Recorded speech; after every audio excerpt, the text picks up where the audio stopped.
अस्सलाम वालेकुम dear students. आज के वीडियो लेक्चर में हम डिस्कस करेंगे about geometrical interpretation of SHM, यानी कि जियोमेट्रिकली एसएचएम से हम क्या रिजल्ट ले सकते हैं, एसएचएम है क्या। ठीक है, तो अगर हम एक पार्टिकल लेंगे इन यूनिफॉर्म सर्कुलर मोशन, अगर आपको याद होगा सर्कुलर मोशन में यूनिफॉर्म सर्कुलर मोशन मीन्स अगर इक्वल एंगल्स कवर होंगे in equal intervals of time या इक्वल आर्क्स कवर होंगे in equal intervals of time, तो that is called as uniform circular motion. तो उसी यूनिफॉर्म सर्कुलर मोशन को हम ले रहे हैं। ये हमारे पास एक डायग्राम है जिसमें एक पार्टिकल सर्कुलर मोशन कर रहा है, ऐसे पी से स्टार्ट करेगा तो it will go like this, anti clockwise like this. ठीक है, with uniform angular velocity omega. ठीक है, इसको हम, इस सर्कल को हम नाम देते हैं सर्कल ऑफ रेफरेंस, क्योंकि इससे हम फिर एसएचएम का एक रिजल्ट निकालते हैं। तो it is a reference circle, circle of reference. जो सर्कल ऑफ रेफरेंस है उसके जो दो डायमीटर्स हमने लिए हैं, one is X O X dash along X axes and along Y axes. ठीक है, और इस सर्कल ऑफ रेफरेंस का जो रेडियस है दैट इज ओ पी या ओ क्यू कहिए या ओ आर या ओ एस या ओ डब्ल्यू, किसके बराबर है, ए के बराबर। तो radius of circle of reference is equal to A. ठीक है, अब एक पार्टिकल है, उसने पी से मोशन स्टार्ट किया, सर्कुलर मोशन उसने पी से स्टार्ट किया और कहाँ गया, क्यू तक, गया। एंगुलर डिस्प्लेसमेंट कितनी कवर की, थीटा। मान लीजिए टाइम लगा कितना, टी, और एंगुलर वेलोसिटी होगी ओमेगा, तो थीटा किसके बराबर होगा, ओमेगा टी। फिर से मैं बता रहा हूँ, एक पार्टिकल पी से जा रहा है सर्कुलर पाथ पे, किधर, क्यू की तरफ, covering an angular displacement of theta in time t with angular velocity omega। तो we know that angular displacement is omega into t। तो सर्कुलर मोशन के लिए ओमेगा जो हमारे पास अभी है, it is angular velocity, remember this thing, it is angular velocity. ठीक है, अब जब ये क्यू पे पहुंचा, तो क्यू से हम परपेंडिकुलर डालेंगे, Q N perpendicular on Y O Y dash. ठीक है, क्यू एन को परपेंडिकुलर डाला वाई ओ वाई डैश पे, तो इस परपेंडिकुलर का जो फुट है, फुट इज एन, इस परपेंडिकुलर का जो फुट है वो एन है, और एन जो है वो ओरिजिन से कितना दूर, एक्स। ठीक है, O N is equal to X. अभी अगर हम फुट ऑफ परपेंडिकुलर को देखेंगे, अभी जो परपेंडिकुलर का फुट है वो एन पे है, यानी कि ओरिजिन से कितना दूर, एक्स। ठीक है, अब जो बात समझने वाली है वो आप देखिए, जब ये पार्टिकल जो सर्कुलर मोशन पे कर रहा था वो क्यू पे नहीं होगा, पी पे होगा। यानी कि ये जो पार्टिकल है ये जब पी पे होगा तो फुट ऑफ परपेंडिकुलर जो होगा, फुट ऑफ परपेंडिकुलर कहाँ पे होगा, ओ पे। ठीक है, यानी कि it will be, O Q will be like this. ठीक है, तो फुट ऑफ परपेंडिकुलर कहाँ पे होगा, ओ पे। जैसे जैसे ये पार्टिकल ऊपर जाएगा फुट ऑफ परपेंडिकुलर भी ऊपर जाता जाएगा। ठीक है, तो हम इस सीक्वेंस को लिखेंगे, एट पी जो है, at P foot of perpendicular कहाँ पे है, ओ पे। ये बात समझिए, सीक्वेंस में चलेंगे हम। फिर जब ये पार्टिकल पी से पहुंच जाएगा आर तक, ये देख लीजिए, ये पार्टिकल पी से पहुंच जाएगा आर तक, तो ये जो परपेंडिकुलर का फुट है, ये परपेंडिकुलर पहले ऐसे होगा यहाँ, फिर यहाँ होगा, फिर थोड़ा ऊपर होगा, फिर थोड़ा ऊपर होगा। तो जब ये पार्टिकल आर पे पहुंच जाएगा, फुट ऑफ परपेंडिकुलर भी कहाँ पहुंचेगा, आर पे। At R foot of perpendicular किस पे, आर पे। ठीक है, अब जब ये पार्टिकल यहाँ से आएगा, आर से जाएगा इधर एस की तरफ, तो फुट ऑफ परपेंडिकुलर नीचे आएगा, नीचे आएगा, नीचे आएगा। जब पार्टिकल एस पे पहुंचेगा तो फुट ऑफ परपेंडिकुलर पहुंचेगा ओ पे। ठीक है, at S foot of perpendicular होगा बैक ओ पे। ठीक है, इसी तरह से जब ये पार्टिकल एस से जाएगा डब्ल्यू तक, तो फुट ऑफ परपेंडिकुलर जाएगा ओ से डब्ल्यू तक। ठीक है, at W foot of perpendicular कहाँ पे होगा, डब्ल्यू पे। फिर जब ये पार्टिकल डब्ल्यू से वापस जाएगा एक्स पे, फुट ऑफ परपेंडिकुलर वापस जाएगा ओ पे। At P foot of perpendicular is again at O. ठीक है, अब ये बात समझने वाली है, ये देखिए पार्टिकल को देखिए, जो पार्टिकल सर्कुलर मोशन कर रहा है, हमें उससे अभी मतलब है। जो पार्टिकल सर्कुलर मोशन कर रहा है वो पी से गया आर, आर से बीच में क्यू भी आएगा, लेकिन क्यू हमारे लिए अब इम्पोर्टेंट नहीं है, ठीक है, क्यू को हम बाद में देखेंगे। पी से जाएगा आर, आर से जाएगा एस, ऐसे पी से आर, आर से एस, एस से डब्ल्यू, डब्ल्यू से पी। तो कौन सा मोशन कर रहा है? पार्टिकल कर रहा है सर्कुलर मोशन। लेकिन पार्टिकल जहाँ पे होगा वहाँ से जो हम फुट ऑफ परपेंडिकुलर डालेंगे, वो फुट ऑफ परपेंडिकुलर क्या कर रहा है वो आपने देखना है, ठीक है। ये मान लीजिए ये ओ है, दिस इज ओ, ठीक है। तो फुट ऑफ परपेंडिकुलर कहाँ जाता है? आर तक, ओ से लेके आर तक जा रहा है। और बताओ ओ से लेके आर तक कितनी डिस्टेंस है? ए, दिस इज ए। क्योंकि जो ओ पी है वही ओ क्यू है, वही ओ आर है, वही ओ एस है, वही ओ डब्ल्यू है, वही ए है, capital A, radius of circle of reference, ठीक है। तो फुट, जब फुट ऑफ परपेंडिकुलर ओ से आर गया मतलब ए डिस्प्लेसमेंट इसने कवर की। फिर ये आर से जा रहा है वापस ओ, फिर ये आर से जा रहा है वापस ओ, ठीक है। फिर से कवर किया ए, फिर ओ से जा रहा है डब्ल्यू, ओ से जा रहा है डब्ल्यू, ठीक है। और ओ से डब्ल्यू भी कितना दूर? ए, ठीक है। फिर डब्ल्यू से जा रहा है वापस ओ,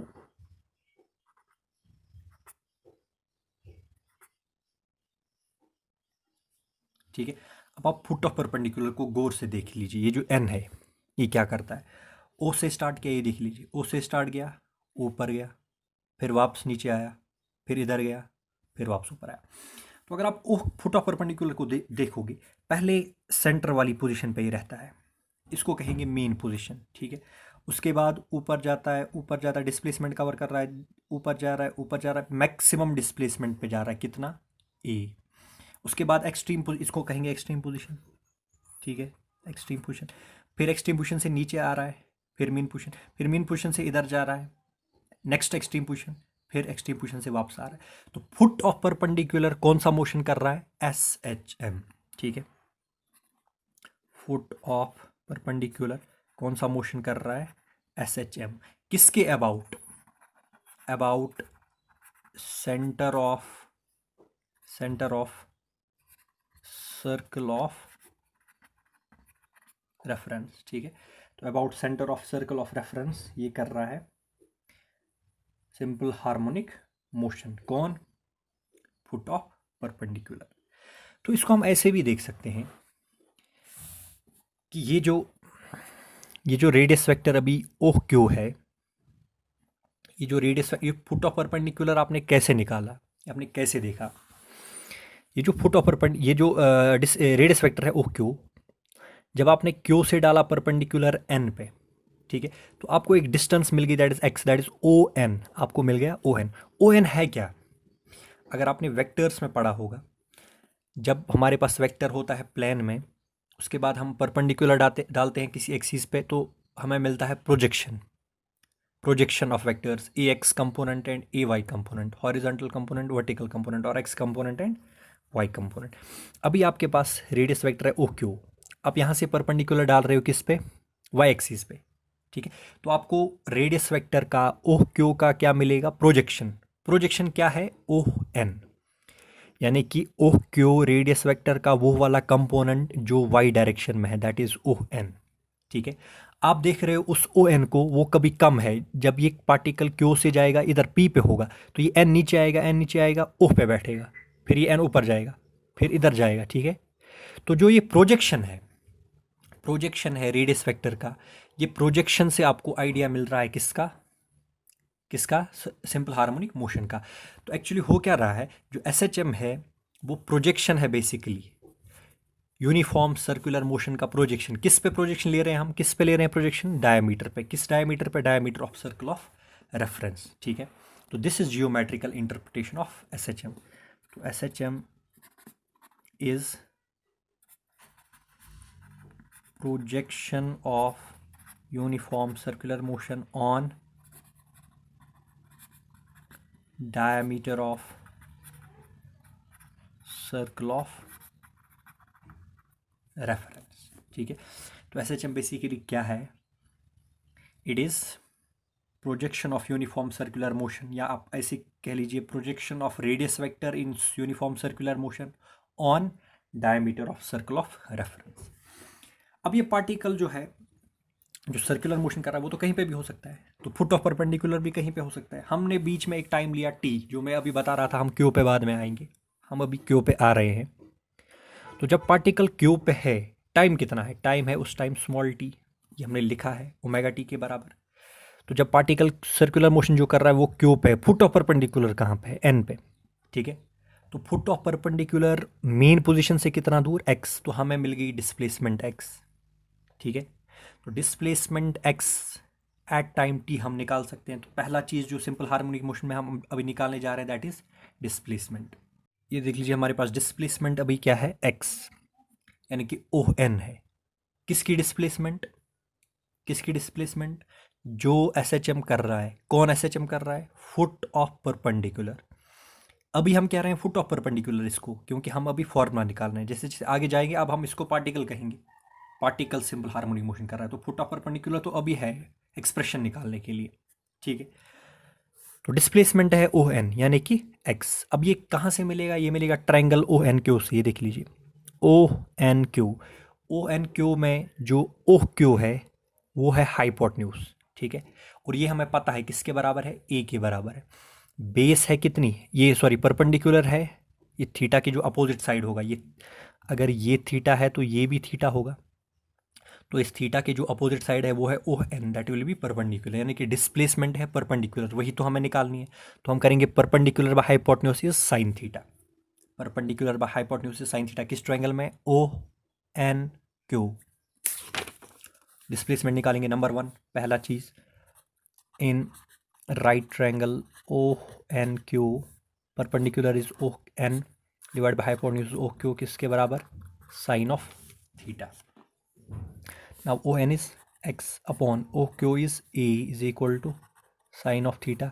X is equal to A sine of theta. X is equal to A sine of theta. लेकिन आप देख लीजिए थीटा किसके बराबर, ओमेगा टी। तो x बराबर आएगा A sine of omega T, A sine of omega T. So the formula, the expression for displacement in simple harmonic motion is x is equal to a sine of omega t. x is equal to a sine of omega t. Now what is omega here? अब आप SHM में आ गए हो, अब आप SHM में आ गए हो, तो ओमेगा अब एंगुलर वेलोसिटी नहीं है। एंगुलर वेलोसिटी कब था ये, जब आप सर्कुलर मोशन में थे। अब ये है angular frequency, now it is angular frequency, ठीक है। ओमेगा अब angular frequency, this is very important. सबको पता होता है ट्रांसलेटरी मोशन में हम क्या करते हैं, लेकिन ये एसएचएम के बारे में, ऑसिलेशंस के बारे में, रोटेशनल मोशन के बारे में बहुत कम लोगों को आइडिया होता है कि कौन सी चीज़ क्या है, हम क्या पढ़ रहे हैं, ठीक है। तो X is equal to A sine omega T, this is equation, this is expression for displacement in simple harmonic motion where omega is angular frequency, ठीक है। अब आप एक स्टेप पीछे जाइए फिर से, अब देखेंगे कि जो फुट ऑफ परपेंडिकुलर है उसकी डिस्प्लेसमेंट जो है क्या क्या हो सकती है। जब वो ओफ पे था, फुट ऑफ परपेंडिकुलर जब ओफ पे होगा तो डिस्प्लेसमेंट जीरो, फिर ये ऊपर जाएगा, ऊपर डिस्प्लेसमेंट बढ़ती जाएगी, but let's call upward direction as positive. अगर हम अपवर्ड डायरेक्शन को क्या मान रहे हैं, पॉजिटिव, तो definitely we have to take downward direction as negative, ठीक है। तो फुट ऑफ परपेंडिकुलर यहाँ पे ओ पे, उसके बाद ये ऊपर गया, डिस्प्लेसमेंट बढ़ती गई, सबसे ज़्यादा डिस्प्लेसमेंट हो रही है ए, ठीक है। यानी कि पार्टिकल ये फुट ऑफ परपेंडिकुलर जब ओ से मीन पोजीशन से सबसे ज़्यादा दूर होगा तो आर पे होगा। अच्छा कितना दूर होगा, ए। तो जब सिंपल हार्मोनिक मोशन में पार्टिकल एक्सट्रीम पोजीशन पे होता है, वो हमने कल ही बताया, जब सिंपल हार्मोनिक मोशन में पार्टिकल एक्सट्रीम पोजीशन पे होता है देन डिस्प्लेसमेंट इज मैक्सिमम, ठीक है। और वो डिस्प्लेसमेंट का मैक्सिमम वैल्यू अभी आ रहा है हमारे पास ए, ठीक है। फिर जब ये नीचे जाएगा वापस आएगा, ठीक है, तो डिस्प्लेसमेंट कम होती जाएगी, मेन पोजीशन पे हो आएगा तो ज़ीरो, ठीक है। अब जब ये दूसरी एक्सट्रीम पोजीशन पे जाएगा तो अब डिस्प्लेसमेंट फिर से बढ़ने लगेगी, लेकिन you have to take that as negative because that is in another extreme position, ठीक है। उसके बाद ये बढ़ता जाएगा, मैक्सिमम हो जाएगा इन नेगेटिव डायरेक्शन, फिर वापस आएगा, फिर जीरो हो जाएगा, वापस से मेन पोजीशन पे आएगा, ठीक है। तो ये डिस्प्लेसमेंट का वैल्यू कम फिर ज़्यादा फिर कम फिर ज़्यादा फिर कम, ठीक है, ऐसे हो रहा है।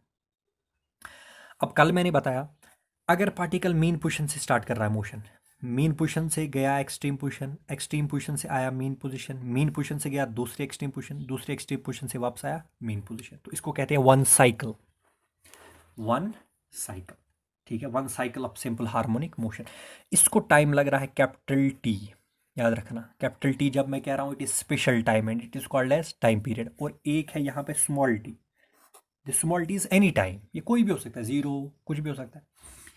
Capital T is the time taken by particle या foot of perpendicular to complete one cycle of SHM, ठीक है, यानी कि ओ से गया आर तक, आर से ओ से फिर डब्ल्यू, फिर डब्ल्यू से वापस ओ, इसको इस साइकिल को कंप्लीट करने में इसको लग रहा है टाइम कितना, टी। तो जब ये ओरिजिन से निकला होगा तो ओरिजिन पे टाइम कितना होगा, टी होगा ज़ीरो, ठीक है, ओरिजिन पे टाइम होगा ज़ीरो। जब ये एक्सट्रीम पोजीशन पे पहुंचेगा, जब ये एक्सट्रीम पोजीशन पे पहुंचेगा तो टाइम क्या होगा, अब ये इंपॉर्टेंट है। जब यहाँ से निकला, यहाँ गया, फिर वापस आया, फिर वापस आया, फिर वापस आया इधर, ठीक है, तो टाइम कितना लगा, टी, ठीक है। तो इसके अगर आप चार हिस्से करोगे, ओ से आर तक एक पार्ट, फिर आर से ओह तक दूसरा पार्ट, ओह से डब्ल्यू तक तीसरा पार्ट, डब्ल्यू से ओह तक चौथा पार्ट, ठीक है। तो जब ये पार्टिकल ओह से निकलेगा, ओह पे टाइम कितना होगा, ज़ीरो, आर पे पहुंचेगा यानी कि एक्सट्रीम पोजीशन पे पहुंचेगा, तो टाइम कितना लगेगा, जो टाइम पीरियड है उसको करना है डिवाइडेड बाय 4। तो एक एक्सट्रीम पोजीशन पे टाइम होगा T/4, ठीक है। फिर जब ये यहाँ से वापस आएगा ओह पे, तो T/4 यहाँ से जाने का, T/4 वहाँ से आने का, तो 2T/4। तो जब हाफ साइकिल होगा टाइम कितना कवर होगा, 2T/4, ठीक है। फिर जब ये मेन पोजीशन से जाएगा नेक्स्ट एक्सट्रीम पोजीशन में, तो T/4 plus T/4 plus T/4 is 3T/4, ठीक है। फिर जब ये वापस जाएगा डब्ल्यू से ओ, तो 3T/4 plus T/4 is 4T/4 and 4T/4 is T, ठीक है। तो ऐसे ये कंप्लीट हुआ, ठीक है। तो अब हम इसको देखेंगे, ये हमारे पास डिस्प्लेसमेंट का इक्वेशन है। तो एट मीन पोजीशन, ये देख लीजिए, एट मीन पोजीशन टाइम कितना, ज़ीरो पहले स्टार्टिंग में, ठीक है। तो एक्स किसके बराबर होगा, ए साइन ऑफ ज़ीरो, यहाँ पे सोचना ही नहीं है, टी ज़ीरो है, ठीक है, तो सीधे zero, A sine of zero is equal to zero. तो मेन पोजीशन पे डिस्प्लेसमेंट का वैल्यू कितना, ज़ीरो, ऑलरेडी हमें पता है। एट एक्सट्रीम पोजीशन, एक एक्सट्रीम पोजीशन पे, अभी मैंने बताया टी का वैल्यू कितना होगा, टाइम पीरियड का फोर्थ, टाइम पीरियड का फोर्थ। तो एक्स किसके बराबर होगा, A sine of omega, omega T की जगह अब आप क्या लिखोगे, T/4, ठीक है। और आपको पता है ओमेगा टी किसके बराबर है, 2 पाई, ऑलरेडी हमने पढ़ा है सर्कुलर मोशन में। Omega T angular frequency into time period is 2 पाई, वहाँ पे हम कहते थे angular velocity into time period is 2 पाई, यहाँ पे एंगुलर फ्रीक्वेंसी, ठीक है। तो ओमेगा टी की जगह मैं क्या लिखूंगा, 2 pi, 2 pi, 2 pi divide by 4, तो ये आएगा A sine of 2 pi divided by 4, 2 1 जार 2 2 जार, तो ये बनेगा pi, sine pi is sine 90 and sine 90 is 1, A 1 जार ए, तो एक्स किसके बराबर, ए के बराबर, ठीक है। तो एट एक्सट्रीम पोजीशन डिस्प्लेसमेंट का वैल्यू क्या आया, ज़्यादा आया, सबसे ज़्यादा कितना, A. Maximum value of displacement, maximum value of displacement कहाँ पे आता है एसएचएम में, एक्सट्रीम पोजीशन पे, and maximum value of displacement is called as displacement amplitude, displacement amplitude और सिंपली एम्पलीट्यूड। तो डिस्प्लेसमेंट का जो मैक्सिमम वैल्यू होता है दैट इज एम्पलीट्यूड। अभी आप बताइए एम्पलीट्यूड कितना सिंपल हार्मोनिक मोशन का, ए। अब पीछे जाइए, अब बताइए ए क्या था पीछे, ए था सर्कल ऑफ रेफरेंस का रेडियस। तो कहने का मतलब ये है कि एसएचएम में डिस्प्लेसमेंट का जो एम्पलीट्यूड होता है वो radius of circle of reference के बराबर होता है। तो maximum value of displacement is called as amplitude that is equal to radius of circle of reference. अब ये ऊपर से एक्सट्रीम पोजीशन से वापस आएगा फिर नीचे, ठीक है। तो फिर आएगा मीन पोजीशन पे एट मीन पोजीशन। अच्छा, अब टाइम कितना होगा, यहाँ से गया t/4, वहाँ से आया तो 2t/4, t होगा 2t/4, ठीक है। x बराबर होगा a sine of omega into 2t/4। अब देख लीजिए omega t is 2 pi, 2 pi into 2 is 4 pi, 4 pi divided by 4 is pi, sine of pi is 0, x is equal to 0। फिर से वापस मेन पोजीशन पे 0। अब जाएगा नीचे दूसरी एक्सट्रीम पोजीशन पे जो कि हमने पीछे देखा, एट अनदर एक्सट्रीम पोजीशन, ठीक है। टाइम कितना होगा 2t/4 में और t/4 जोड़ दीजिए तो 3t/4। ये देख लीजिए x कितना आएगा, a साइन ऑफ ओमेगा है और साथ में क्या आएगा 3t/4। Now omega t is 2 pi, 2 pi into 3 is 6, this is a sine of 6 pi. 6 pi का मतलब हुआ 3 pi, x is equal to a sine of 3 pi, और 3 पाई/2 का मतलब हुआ sine 270 degree which is equal to -1। Sine 90 होता है +1, sign 270 is -1, तो -1 into A is -e, x आएगा -a। यानी कि डिस्प्लेसमेंट का वैल्यू फिर से एम्पलीट्यूड के बराबर आ गया, लेकिन अब पॉजिटिव ए नहीं आ रहा है, अब पॉजिटिव नहीं ए नहीं आ रहा है, अब क्या आ रहा है नेगेटिव। तो अगर पहले वाली एक्सट्रीम पोजीशन ऊपर थी, दूसरी वाली एक्सट्रीम पोजीशन नीचे होगी। अगर पहली वाली एक्सट्रीम पोजीशन लेफ्ट में होगी, दूसरी वाली एक्सट्रीम पोजीशन राइट में होगी। इससे ये क्लियर हो गया, ठीक है। फिर जब उस एक्सट्रीम पोजीशन से वापस आएगा किस में, मेन पोजीशन पे, तो टाइम पीरियड कितना होगा 3t, टाइम कितना होगा 3t/4 plus t/4, that is 4t/4। At extreme position t is equal to 4t/4, 4 cancel, यानी कि टाइम पीरियड के बराबर होगा, तो x के बराबर होगा a sine of omega capital T, ठीक है। ओमेगा टी इज 2 पाई, तो a sine of 2 pi, sine of any pi is 0, तो x बराबर होगा 0। फिर से डिस्प्लेसमेंट कितना 0। अब देखिए displacement 0 plus a, 0 minus a, 0, mean position extreme position, mean position extreme position, mean position. ये कंप्लीट हो गया डिस्प्लेसमेंट का cycle in simple harmonic motion, ठीक है। अब हम इसका ग्राफ देखेंगे विच इज़ वेरी इंपॉर्टेंट। इसका ग्राफ देखेंगे, डिस्प्लेसमेंट का फॉर्मूला क्या है, डिस्प्लेसमेंट का फॉर्मूला क्या है, x is equal to A sine of omega t. हम वर्सेस टाइम देखेंगे, x का ग्राफ वर्सेस टाइम, तो this is x, this is time t। Time क्या क्या हो सकता है, 0 हो सकता है, ये मान लीजिए यहाँ से तो यहाँ तक हो गया टाइम पीरियड t, इसका हाफ किया तो t/2, इसका एक और हाफ किया तो t/4। अच्छा, इधर कितना होगा 3t/4, ठीक है। 0 plus t/4 is t/4, t/4 plus t/4 is t/2, t/2 plus t/4 is 3t/4, 3t/4 plus t/4 is t। यहाँ पे 0 पे पार्टिकल मीन पोजीशन पे, अभी देखा पीछे, ये mean position extreme position, mean position extreme position, mean position. तो जैसे जैसे टाइम बढ़ेगा 0 से t/4 की तरफ, पीछे देख लीजिए आप, जैसे जैसे टाइम गया 0 से t/4, डिस्प्लेसमेंट गई 0 से a, बढ़ गई, और कैसे बढ़ गई, एज गिवन बाय साइन, तो साइन का ग्राफ होगा ये, ठीक है।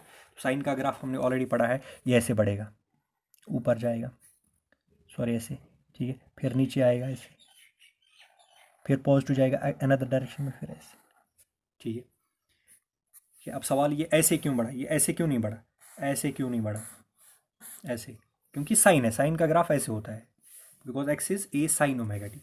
तो पहले 0, फिर बढ़ेगा एक्सट्रीम पोजीशन, फिर मेन पोजीशन, फिर अनदर एक्सट्रीम पोजीशन, फिर मेन पोजीशन, ऐसे, ठीक है। तो ये जो मैक्सिमम वैल्यू ऑफ डिस्प्लेसमेंट है ये किसके बराबर होगा, जो मैक्सिमम वैल्यू है डिस्प्लेसमेंट का ये किसके बराबर होगा, +a, और इधर जो है maximum in another direction that will B -a।